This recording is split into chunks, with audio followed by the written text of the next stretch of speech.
నమస్తే జై TV 7 news కు స్వాగతం. కుకట్పల్లి నియోజకవర్గ పరిధిలో ఓల్డ్ బోయిన్పల్లి డివిజన్లో అత్యంత వైభవంగా ఘనంగా హిందూ సమ్మేళన కార్యక్రమాలు మిన్నంటాయి. ఆర్ఎస్ఎస్ శత జయంతి ఉత్సవాల సందర్భంగా శనివారం సాయంత్రం ఓల్డ్ బోయిన్పల్లిలో హిందూ సమ్మేళన కార్యక్రమాలు జరిగాయి. హైందవ సంస్కృతి సాంప్రదాయాలను సనాతన ధర్మాన్ని రక్షించే దిశగా ఆర్ఎస్ఎస్ చేస్తున్న కృషి అభినందనీయమని ఈ సందర్భంగా పలువురు వక్తలు కొనియాడారు. సనాతన ధర్మ పరిరక్షణ, విశిష్ట విలువలను కాపాడి హిందూ సమాజాన్ని జాగృతపరిచే కార్యక్రమంలో భాగస్వాములు కావడం పట్ల సంతోషం వ్యక్తం చేశారు. పాత బోయిన్పల్లిలో జరిగిన హిందూ సమ్మేళనానికి ముఖ్య అతిథిగా శ్రీ శివరుద్ర సాధువు, జాతీయ మానవ హక్కుల కమిషన్ సభ్యురాలు విజయభారతి, వనవాసి కళ్యాణ పరిషత్ ప్రో ట్రెజరర్ హనుమంతు ప్రసాద్ తదితరులు హాజరయ్యారు.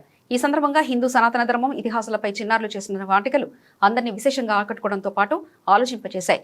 హిందువులంతా ఐక్యతతో మెలగాల్సిన ఆవశ్యకత ఎంతైనా ఉందని అన్నారు. హిందూ ధర్మ పరిరక్షణ కోసం ప్రతి హిందూ నడుం బిగించాల్సిన అవసరం ఉందని అభిప్రాయపడ్డారు. హిందువులంతా సనాతన ధర్మ గొప్పతనాన్ని, ఆర్ఎస్ఎస్ వైభవాన్ని తెలియజేసినట్లు పేర్కొన్నారు. రామాయణ, మహాభారత పురాణాలు, ఇతిహాసాలను, భారతదేశ సంస్కృతిని చాటి చెప్పే వేదాలు హిందూ సంస్కృతికి తార్కాణమని అన్నారు. అఖండ భారతమని స్వేచ్ఛ వాయువుల కోసం ఆనాడు ఛత్రపతి శివాజీ సంభాజీ మహారాజులు చేసిన వీరోచిత పోరాటాలను గుర్తు చేశారు. భారతదేశానికి ఉగ్రవాదం, నక్సలిజం అనే ఉత్పాదాలు ఎదురవుతున్నాయని, వాటిని ఎదుర్కొనేందుకు అనేక సఫల యత్నాలు జరుగుతున్నట్లు తెలిపారు. విదేశీయుల కుట్రలను ఎదుర్కొంటూ భారతదేశం ప్రపంచ స్థాయిలో గొప్పగా రాణిస్తుందని అన్నారు. ఎంతో రక్తి, భక్తి, దేశ అత్యున్నత స్థాయిలో సౌభాగ్యం, చిన్నారులు చేసిన నృత్యాలు ఈ దృశ్యాలను చూసి మంత్రముగ్ధుల్ని చేయగా చూసి తరించి తీరాల్సిందే.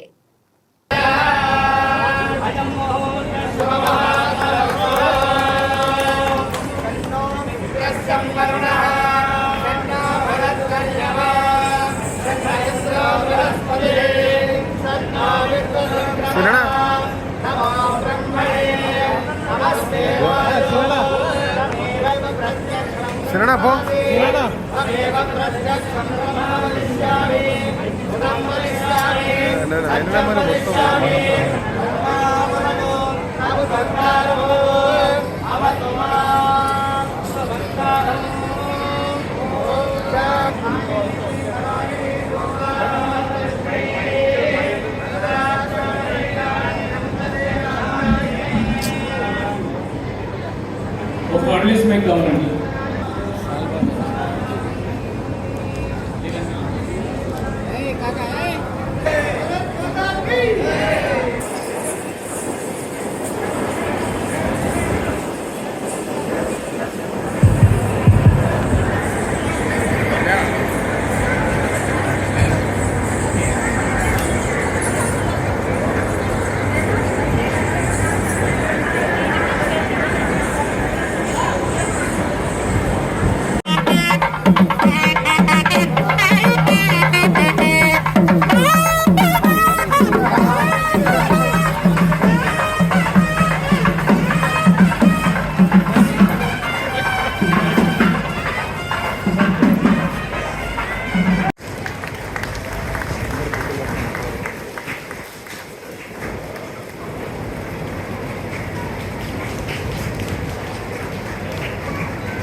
చేయలే. ఆర్ఎస్ఎస్ పని చేసింది నీకు ఎవరో గుర్తు చేయడానికి, నీ యొక్క విలువలేందో తెలుసుకోవడానికి, నీవు పుట్టుకకి కారణం ఏమిటో కనిపెట్టడానికి ఆర్ఎస్ఎస్ స్థాపించబడ్డది. అది నిజమా కాదా? నిజమా కాదా? మరి నిన్ను నువ్వు మార్చుకోవడానికి ఎందుకు మనకు ఓపిక లేకపోయా? ఆకలవుతుందా? ఆకలవుతుందా? ఆకలవుతుందా? కావాలి ఖచ్చితంగా. ఆకలి కాకపోతే మరి రేపు ఉదయం ఎలా చూస్తాం? సచిన వాడికి కూడా మనం పిండం పెట్టే మహాభాగ్యం మనది. ఎందుకంటే జీవితం మొత్తంలో మనిషి కష్టపడేది కేవలం తినడానికి 3 పూటల. కానీ బాగా గమనించండి, తినడానికి అమ్మ వికృతమైన చేష్టలు, మద్యం, మాంసం, కామం ఇలాంటి ఎదుటి వ్యక్తులు వెన్నుపోటు పడిసి భోజనం చెయ్యాలి అని అంటే వ్యవసాయం ఉంటే సరిపోతుంది. బాగా గుర్తుపెట్టుకోండి, వ్యవసాయం ఉన్నప్పుడు 1980కి ముందు ఉమ్మడి కుటుంబాలేనా కాదా?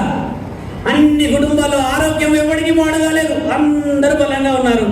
ఇప్పుడు we're giving orders in Zomato, ఇంకా టమాటో ఎందులో చేస్తూ ఉన్నాం. కానీ మరి ఆరోగ్యం ఎందుకమ్మా? కిడ్నీలు ఫెయిల్ అవుతున్నాయి, బీపీలు షుగర్లు వస్తున్నాయి.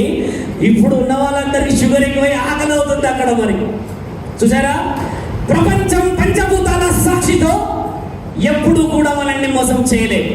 మనమే మన సంస్కృతిని, నైతిక శక్తులని మోసం చేశాం. ఒప్పుకుంటారా? ఒప్పుకోరా?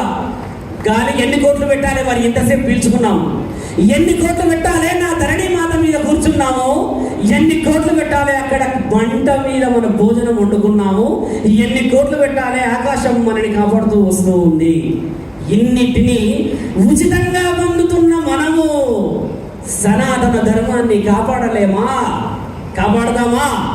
ఇవన్నీ పంచభూతాలు ఎప్పటికి కూడా కాస్ట్ వేయరు, ఎవరు వేయడానికి రాదు. ఇదంతా ఎవరి ఆధీనం? పంచభూతాల ఆధీనం. నా తండ్రి మహాముఖండి ఆధీనం అది. బిడ్డలని ఎప్పుడు మోసం చేయలేరు. బిడ్డలు తల్లిదండ్రుల్ని మోసం చేశారు. ఆ సమాజమే కదా. కాబట్టి దేవాది దేవతలు ఎప్పుడు మనకు అన్యాయం చేయలేదమ్మా. అన్యాయం అంతా మనం మన సంస్కృతికి పొడుస్తున్న వెన్నుపోటు. ఇప్పటి నుంచి మనందరం మేల్కొంటామా? జై శ్రీరామ్!